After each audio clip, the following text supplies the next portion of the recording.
Thanks for coming to this talk. So, yeah, as Richard mentioned, these days I work for a company called R3. I'm not actually going to talk much about R3 or what we do, just a little bit. I was a Bitcoin developer for 5 years, and I spent about 8 years as a senior software engineer at Google as well.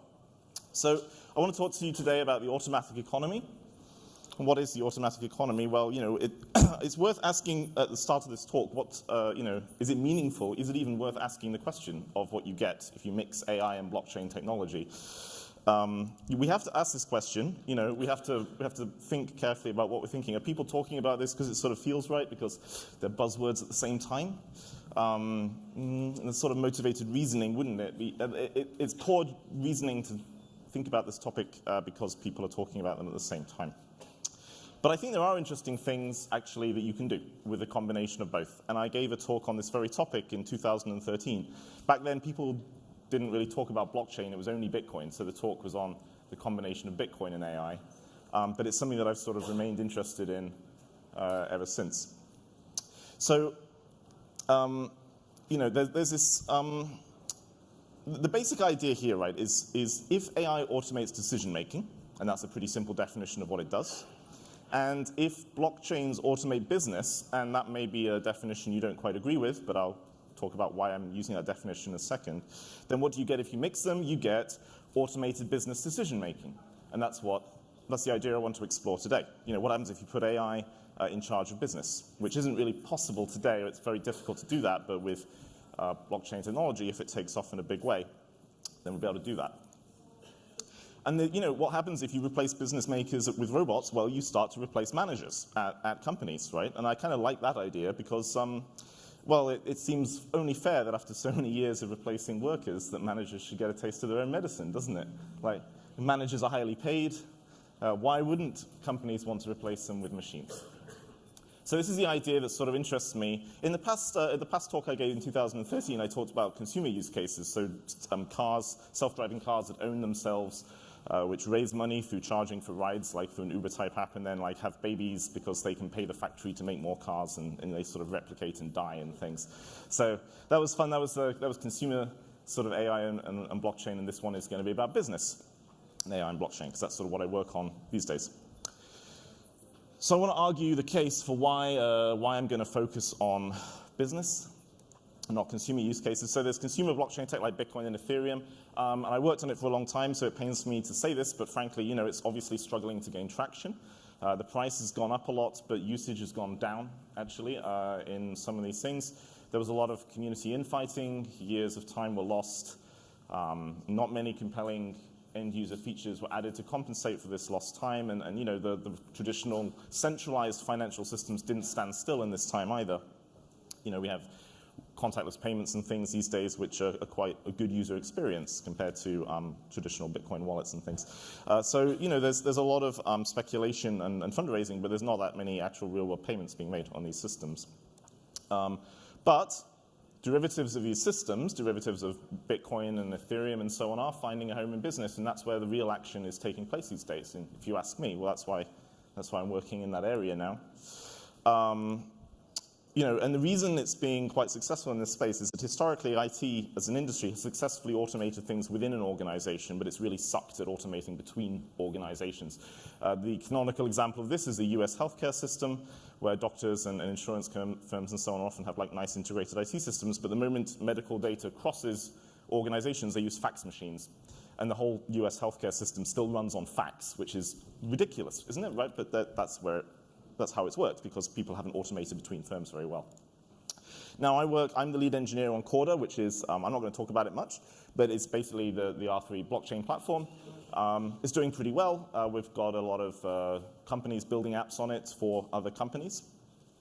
And Corda is primarily a derivative of Bitcoin. It's not, most of our competitors are based on Ethereum, but Corda owes most of its technical ideas, well, not most, I would say some of its technical ideas to Bitcoin. And not just because I worked on Bitcoin for a long time. There are other reasons for doing that. So I want to take a brief detour into talking about protocols and APIs and workflows and things. So most people think of blockchain through the lens of like sending assets or sometimes publishing bits of data to like a global ledger, right? But there's more to it than that because in order to get to the point where you're doing complex inter-business transactions, there's usually a complex conversation and workflow that leads up to it. And this is something most blockchain systems ignore. One of the problems is that these conversations that you need to have with a business before you can send them money or receive money or get goods from them and so on, these conversations are primarily human-based still, even in today's world. There have been attempts at making them digital. Over the years, there was EDI, and then in the 2000s, there was the XML revolution and stuff, but mostly it's a pretty sleepy area of IT. And this is a huge problem. And it's for this reason that like a lot of the stuff you sort of see on Ethereum feels a little bit shallow, a little bit plastic, or it does to me, because people say, well, I created a business that runs on the Ethereum blockchain, and you're like, yeah, business, really? Who are your customers? Yeah, like, what do you sell? Are you delivering physical things? Where are your employees? And there are none, of course, because Ethereum is like a closed system. It doesn't interact very well with warehousing protocols and stuff like that. And as a consequence, most businesses don't have APIs. And this ends up in this just unbelievably absurd. I'm going to have a little rant, a really absurd situation where I don't know if you saw Google I/O this year. They demoed this amazing demo called Google Duplex, which is an AI that can imitate a human so well it could book a hairdressing appointment, right? Phoned up a hairdresser and then was like, I'd like to book an appointment, please. And it even inserted ums and ahs and things. And the person taking the call didn't know they were talking to an AI. Completely synthetic voice that was indistinguishable from a human. It understood the flow of the conversation, and they were like, look, isn't this awesome? And I'm like, no, this is not awesome. What does this say about our society? That it's easier to solve a soft form of the Turing test than like get hairdressers to implement an API. That is not good. That says nothing good about our society. And the reason it happens is because it's just too hard to make APIs, and business, website developers and so on just don't do it. And this is really bad because the last thing we want is for society to go down this path of having AIs like phone each other up and have phone conversations with each other using English. That's incredibly inefficient, even though that's what Google have been researching. Basic things like I have a busy calendar, the business has a busy calendar, intersect them to find a gap. Doing that conversationally is really painful. Even with the best chatbots in the world, that's just going to take forever, right? So one of the things Corda provides, and we've done a lot of work on, is a really convenient and easy way to implement business conversations and workflows and flowcharts like this on the right-hand side. I use this picture. This is actually the US immigration process workflow. So it's not business, but it communicates the complexity of some of the things these businesses do, right? And the reason this is important is you can't have AI meaningfully do interesting things that humans can't if they don't have access to the underlying business in a digital way. And part of the goal of my work is that eventually all businesses in the world should have an API. It should be as rare to not have an API as it is to not have a website. Okay, so let's say we get all this sorted out and we've done this detour and now businesses have APIs. What sort of things can we do? So we can automate some forms of management. We do it already, so we know this is possible. For example, running ad campaigns is something that Google has successfully automated with AI for a very long time. Google launched AI-driven ad optimization in 2004. We didn't call it AI back then. It was machine learning, right? The lingo has changed a little bit, but it's sort of done already. A system called Smart Ad Serving System. So, you can experiment with price points, pricing combinations. This is also partially automated, and again, you can see this in the ad ecosystem. You can do A/B testing of suppliers found via this thing that in my last talk on this topic I called the TradeNet. This TradeNet doesn't exist. The idea is it's a peer-to-peer network for finding buyers and sellers of commodity products. So it's like a sort of eBay for machines, right? You just go out and the program knows what it's searching for, and it can find businesses on the blockchain and buy and sell from them automatically. You could, for example, feed all known data about your employees, including, for example, screen recording sessions from every employee workstation into a big AI, and then try and get it to predict your bonus rounds and comp levels, for example. So you could say, well, would employees want to have their salary decided by an AI? It's a bit Black Mirror, isn't it? They might do, actually, because if someone's slacking and someone else is working hard, in an office environment, it often looks the same, right? They're just two people sitting in front of a desk with a desktop in front of them. But if you had many people suffer because their managers are sort of oblivious to this and they're not properly rewarded and so on. And people who feel like that's happening to them might actually prefer to have their comp decided by an AI. But the one that I want to concentrate on here is replicating small retail stores at scale. There are many examples I could have picked for this talk, but this is the one I want to pick. So this graph on the right It's very simple. I don't know if you can see that. This is a graph of the number of stores by year for both Starbucks and Costa Coffee. I chose this example because they both started in 1971. Both companies were founded in exactly the same year.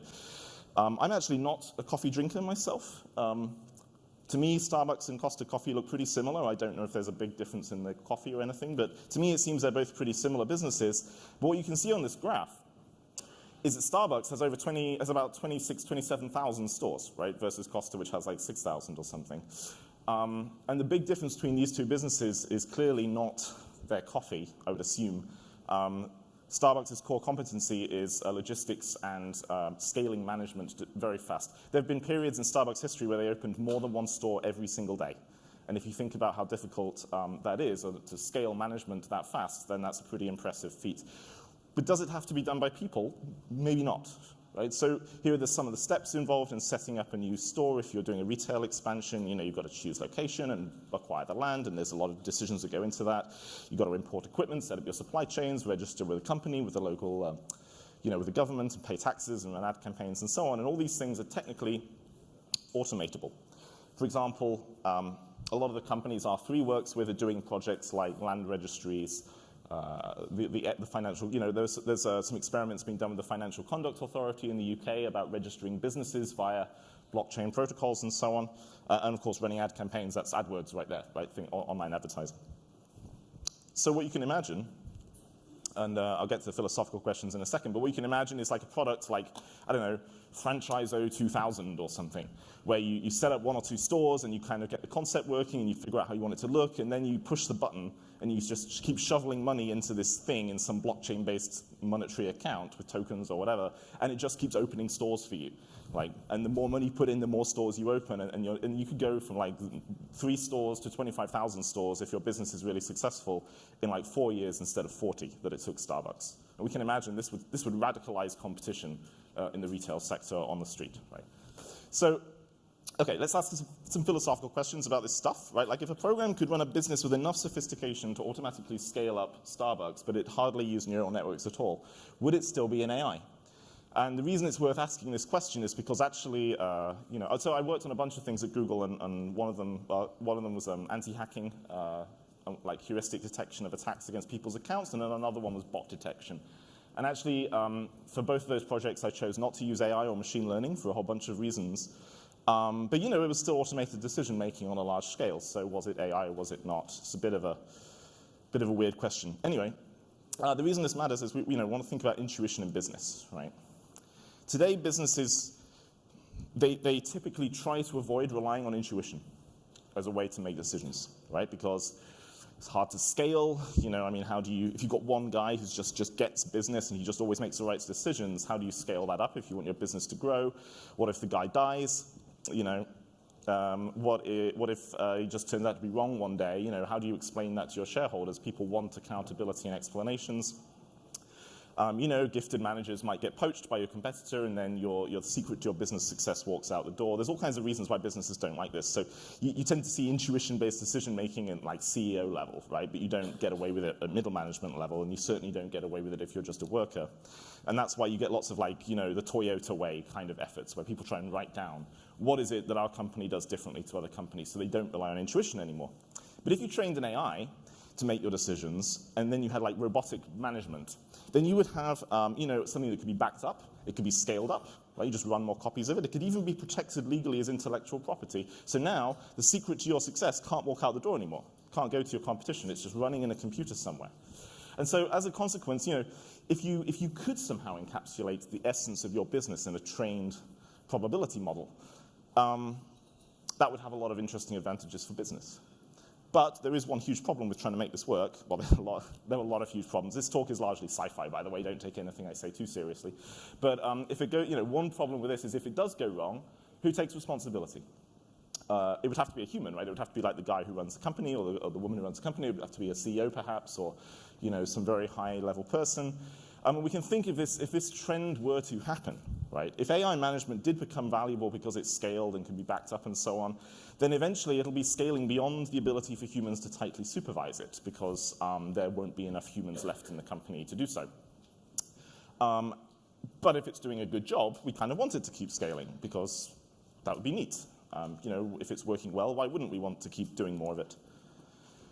And eventually we'll reach a point where extracting more value from the combination of AI and blockchain or AI-based decision-making in business will get blocked by a human responsibility. People they'll be afraid of taking responsibility for AI-based decision-making because if it goes wrong, they won't understand why, and they won't be able to supervise it or figure out what it's doing. So things will just go wrong, and then the responsibility will land on the head of the CEO or the board of directors or whatever, and people will be like, whoa, I don't want to have any more AI in my business. I'm scared of it now. And that would be a pity, right? We don't want that. So where does this lead to? Eventually, if this was to be a problem, how do you solve it? Well, you could have, robots that legally own firms. Therefore, there is no one who has to take responsibility for them. And we can imagine, okay, if we did make that leap, we might have to rewrite large amounts of corporate law.